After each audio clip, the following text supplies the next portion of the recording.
Debe ser, ponte ahí. Te llamas Uahu. Culugualo Susucejo. ¿Sabes quién es ese? Oh, de veras. Casi no se mira.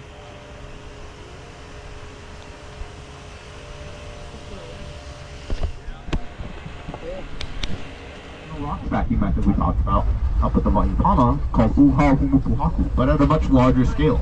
Instead of a 1 to 2 foot thick rock wall, this rock wall was built over 10 feet thick, and that's why over the last 900 years, mangrove trees have actually grown on top of the fish pond rock wall. Now, the reason why they create these fish ponds was for a thing called brackish water. Now, brackish water is where you get salt water and fresh water, right? They meet and they mix. And so that's why these streams or rivers are necessary, as they would need to make their way all the way out to the ocean, right, to provide that fresh water. Now, when they're mixed, brackish water is good environment for kind of two things: algae and plankton.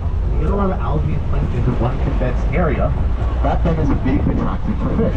And so when building this big fish pond rock wall, they built into it this little gate or dam section where the way they designed it is at high tide, these little slits would be exposed, right? That would allow salt water to enter the fish pond. And along with the salt water, fish could then enter the fish pond, right? They begin nibble on and munching on all that algae and plankton. Now, as they would eat that algae and plankton, while first entering the fish pond, the tide would begin to lower, right? And they become trapped, and so they continue to just keep eating and eating and eating, right? Till the next high tide would come around, usually the next day. And by the time that high tide would come around, they eat so much it become too bloated or fat to escape through those little slits at most of the time. Now, not all the time. There's some fish who could be able to wiggle.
We made it.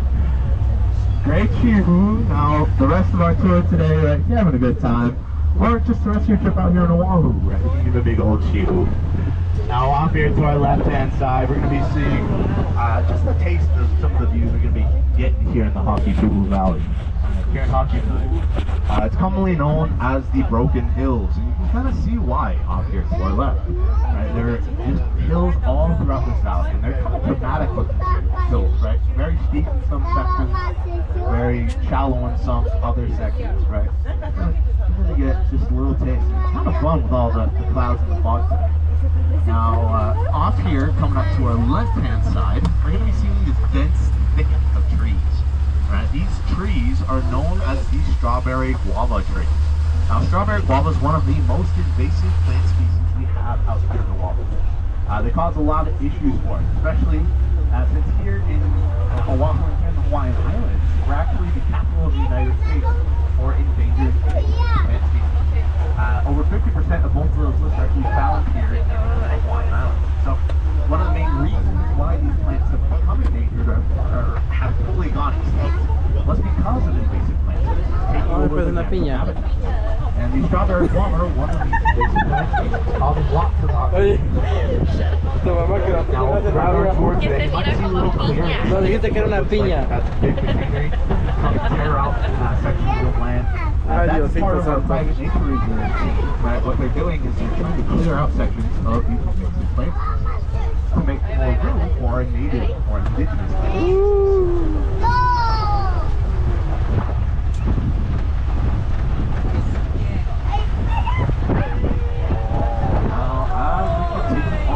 Down around this corner, what we see my favorite plant and it's known as we are actually the densest or land division of mango trees out here in Hawaii. Son mangos. Yo sabía que eran mangos esos. Trees up here in front of us. Esos de ahí. Wild mango trees. Son mangos. Over the last 150 to 200 years. Wow. Now, here in the Hockenpooh Valley, the reason why we have so many mango trees is because of one of our late monarchs here in Hawaii, known as Queen Kalama. Now, Queen Kalama. ¿Cómo se dice? Early 1800s. Queen Kalama. Now, Queen Kalama was gifted this area in Hockenpooh as kind of her land division, right? And along with this land division, there was around 20 or so mango trees at the time. See, mango trees were not indigenous to us here in Hawaii. They're actually brought over. They're what we call canoe plants. And so, when they were brought over here, Queen Kalama fell in love with these mangoes and mango trees. So, she, wanted this area in Hockenpooh because it's one of the first spots on the island that got these trees. Now, when she got this area in Hockenpooh, she also had around 33 families or so that lived here in the valley with her. And you see, Queen Kalama and these families, they loved each other. They took care of each other. Queen Kalama was known to be a very kind and very relatable monarch, right? Who would care for people and not only and not have them wait on her hand and foot. She would take care of them. In return, they would take care of her.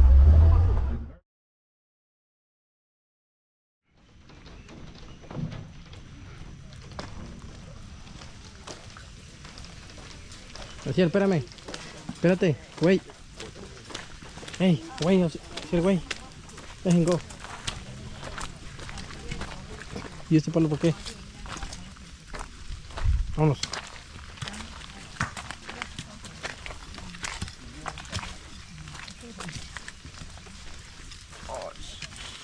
Te vas a ensuciar,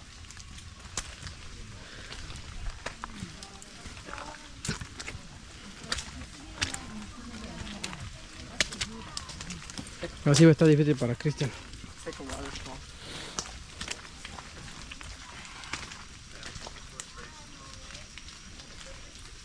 Cristian. Aquí, dile, aquí. Quítaselos.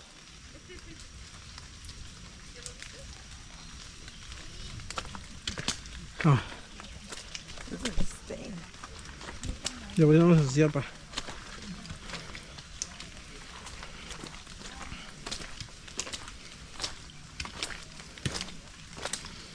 Yo no need this shit. Aquí lo voy a dejar. Wait, you're supposed to bring it back. Oh, yeah. Can you take those? Ten los dos. Ten, para que camines con los dos. Voltea hacia él para que te mire. Para.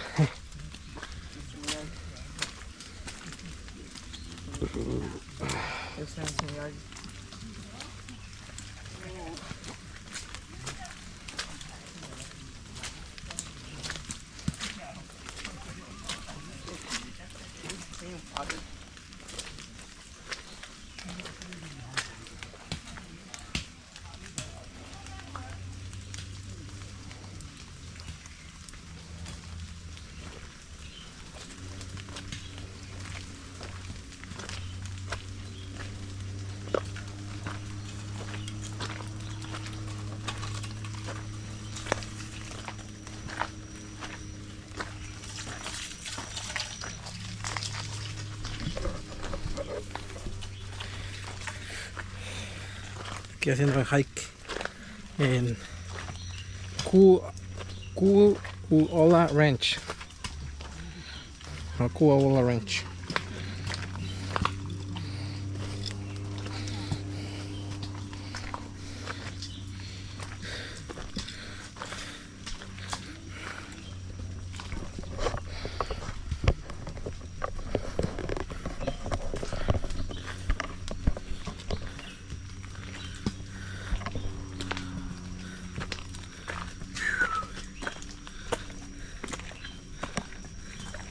Ciel.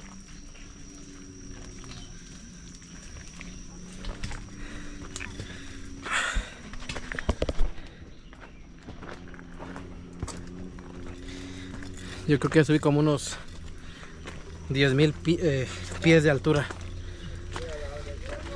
¿Sí, gracias? Sí. What do you hike? Sí, vamos a ir a hacer hike. Miren qué bonito está aquí. Tipo de árbol, es como una palmera. ¿Verdad?